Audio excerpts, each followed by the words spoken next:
हा एक 2 BHKचा फ्लॅट आहे. त्यामधला हा बाल्कनी सेक्शन आहे जो तुमच्या लिव्हिंग रूमला अटॅच आहे. या साईडला तुमचा TV युनिट एरिया आणि या साईडला सोफा युनिट सेक्शन बनवू शकता. तुम्हाला एंट्री इथे ईस्ट भेटेल आणि एक्झिट तुम्हाला वेस्ट भेटेल. हा पॅसेज तुमच्या 2 बेडरूमला कनेक्टेड आहे. इकडे कॉमन बेडरूम आहे आणि या साईडला तुमचा इंडियन टॉयलेट आहे. हा मास्टर बेडरूम आहे जो अटॅच वॉशरूम सोबत दिलेला आहे आणि या साईडला तुम्हाला काउंटर टॉप बेसिनसुद्धा दिलेला आहे.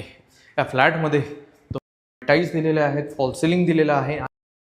हा किचन रूम सेक्शन आहे जो आर्टिफिशियल स्टोन आहे आणि या साईडला वॉश एरियासुद्धा दिलेला आहे. या फ्लॅटचा कार्पेट एरिया 800+ आहे आणि प्राईस डिस्क्रिप्शनमध्ये दिलेली आहे. विजिट करायचं असेल तर डिस्क्रिप्शनमध्ये दिलेल्या नंबरवर कॉन्टॅक्ट करा आणि पेजला नवीन आहात तर फॉलो करा. थँक्यू.